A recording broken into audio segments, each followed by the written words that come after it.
ಕೋಲ್ಕತ್ತಾದ Eden gardens ನಲ್ಲಿ ನಡೆದಂತ ಮೊದಲ ಟೆಸ್ಟ್ ಪಂದ್ಯದಲ್ಲಿ ಭಾರತ ಸೋಲು ಕಂಡಿದೆ. ನಾಳೆ ಎರಡನೇ ಟೆಸ್ಟ್ ಪಂದ್ಯ ಗುವಾಹಟಿಯಲ್ಲಿ ನಡೆಯಲಿದೆ. ಈ ಪಂದ್ಯವನ್ನ ಭಾರತ ಗೆಲ್ಲಲೇಬೇಕಾದಂತ ಒತ್ತಡ ಇದೆ.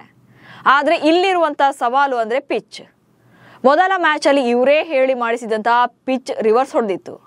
ಬ್ಯಾಟರ್ಗಳು ಪೆವಿಲಿಯನ್ ಪರೇಡ್ ನಡೆಸಿದ್ರು. ಹಾಗಾದ್ರೆ ಗುವಾಹಟಿಯ ಪಿಚ್ ಹೇಗಿದೆ?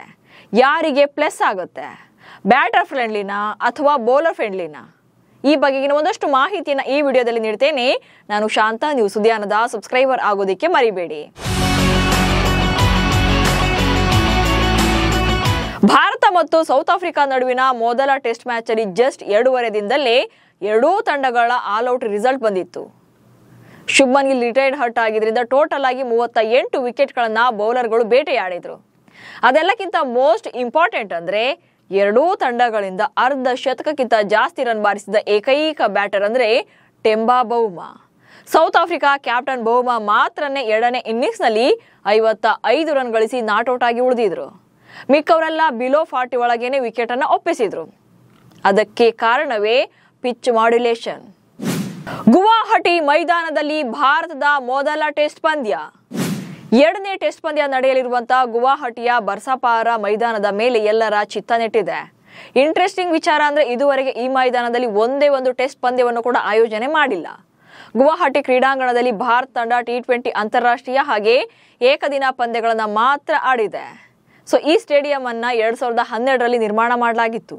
ಇದರಲ್ಲಿ 2017ರಲ್ಲಿ ಭಾರತ ಮತ್ತು ಆಸ್ಟ್ರೇಲಿಯಾ ನಡುವಿನ T20 ಅಂತಾರಾಷ್ಟ್ರೀಯ ಪಂದ್ಯದ ಮೂಲಕ ಮೊದಲ ಅಂತಾರಾಷ್ಟ್ರೀಯ ಪಂದ್ಯವನ್ನು ಆಯೋಜನೆ ಮಾಡಲಾಗಿತ್ತು. ಇದರಲ್ಲಿ ಭಾರತ 8 ವಿಕೆಟ್ಗಳಿಂದ ಸೋಲನ್ನ ಕಂಡಿತ್ತು. ಇನ್ನು ಭಾರತ ತಂಡ ಇಲ್ಲಿ ಇದುವರೆಗೆ 4 T20I ಹಾಗೆ 2 ಏಕದಿನ ಪಂದ್ಯಗಳನ್ನ ಆಡಿದೆ. ಇದರಲ್ಲಿ 6 ಪಂದ್ಯಗಳಲ್ಲಿ ಟೀಮ್ ಇಂಡಿಯಾ 3 ಪಂದ್ಯಗಳನ್ನ ಗೆದ್ದಿದ್ರೆ 2ರಲ್ಲಿ ಸೋಲನ್ನ ಕಂಡಿದ್ದಾರೆ. ಹಾಗೆ 1 ಪಂದ್ಯ ಮಳೆ ಕಾರಣದಿಂದಾಗಿ ರದ್ದುಗೊಂಡಿದೆ. ಇನ್ನು ಭಾರತ ತಂಡ 2023ರಲ್ಲಿ ಕೊನೆಯ ಬಾರಿಗೆ ಇಲ್ಲಿ ಅಂತಾರಾಷ್ಟ್ರೀಯ ಪಂದ್ಯವನ್ನು ಆಡಿದೆ. ಇದರಲ್ಲಿ ಆಸ್ಟ್ರೇಲಿಯಾ ವಿರುದ್ಧ 5 ವಿಕೆಟ್ಗಳಿಂದ ಸೋಲನ್ನ ಎದುರಿಸಬೇಕಾಗಿತ್ತು. ಸ್ಪಿನ್ ಫ್ರೆಂಡ್ಲಿ ಪಿಚ್ ಭಾರತಕ್ಕೆ ಕೈ ಕೊಡುತ್ತಾ? ಇನ್ನು ಈ ಮೈದಾನದಲ್ಲಿ ಸೀಮಿತ ಓವರ್ಗಳನ್ನ ಮಾತ್ರ ಇದುವರೆಗೆ ಆಡಿಸಲಾಗಿದೆ. ಅಲ್ಲದೆ 6 ಅಂತಾರಾಷ್ಟ್ರೀಯ ಪಂದ್ಯಗಳಲ್ಲಿ ಒಟ್ಟು 8 ಶತಕಗಳು ದಾಖಲಾಗಿವೆ. ಆದ್ರಿಂದ ಭಾರತ ಮತ್ತು ದಕ್ಷಿಣ ಆಫ್ರಿಕಾ ನಡುವಿನ ಟೆಸ್ಟ್ ಸರಣಿಯ 2ನೇ ಪಂದ್ಯದಲ್ಲಿ ಬ್ಯಾಟಿಂಗ್ ಸ್ನೇಹಿ ಪಿಚ್ ಅನ್ನ ನಿರೀಕ್ಷೆ ಮಾಡಬಹುದು. ಆದ್ರೆ ಸದ್ಯಕ್ಕೆ BCCI ಸ್ಪಿನ್ ಫ್ರೆಂಡ್ಲಿ ಪಿಚ್ ಅನ್ನ ರೆಡಿ ಮಾಡ್ತಾ ಇದೆ. ಕೆಂಪು ಮಣ್ಣಿನ ಪಿಚ್ ಅನ್ನ ಸಿದ್ಧಪಡಿಸಲಾಗ್ತಾ ಇದೆ.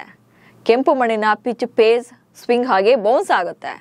ಗುವಾಹಟಿ ಮೈದಾನದ ಬಗ್ಗೆ ಸಾಕಷ್ಟು ತಿಳಿದಿರುವಂತಹ BCCIನ ಮುಖ್ಯ ಕ್ಯೂರೇಟರ್ ಆಶೀಶ್ ಭೌಮಿಕ್ ಅವರು ಪಿಚ್ ಅನ್ನ ಸಿದ್ಧಪಡಿಸುವಂತ ಜವಾಬ್ದಾರಿಯನ್ನು ಹೊತ್ತಿದ್ದಾರೆ. ಗುವಾಹಟಿ ಮೈದಾನ ಬೌಲರ್ಗಳಿಗೆ ಹೆಚ್ಚು ಪ್ಲಸ್ ಆಗುವಂತಹ ಸಾಧ್ಯತೆ ಇದ್ದು ಸ್ಪಿನ್ನರ್ಗಳು ಮೇಲುಗೈ ಸಾಧಿಸುವ ಸಾಧ್ಯತೆ ಇದೆ. ಅಂದ್ರೆ ಕಳೆದ ಪಂದ್ಯದಂತೆ ಇಲ್ಲಿಯೂ ಕೂಡ ಹೆಚ್ಚಿನ ಸ್ಕೋರ್ ಬರೋದು ಡೌಟ್ ಅಂತ ಊಹೆ ಮಾಡಲಾಗಿದೆ.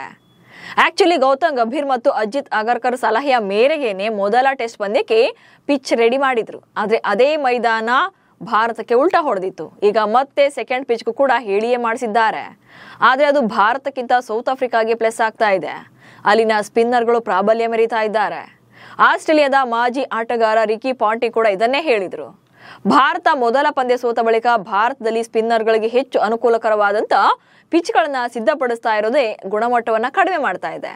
ಇಂಥ ಪಿಚ್ಗಳಲ್ಲಿ ಎದುರಾಳಿ ತಂಡದ ಸ್ಪಿನ್ನರ್ಗಳು ಚುರುಕಾಗಿ ಬೌಲಿಂಗ್ ಅನ್ನ ಮಾಡ್ತಿದ್ದಾರೆ.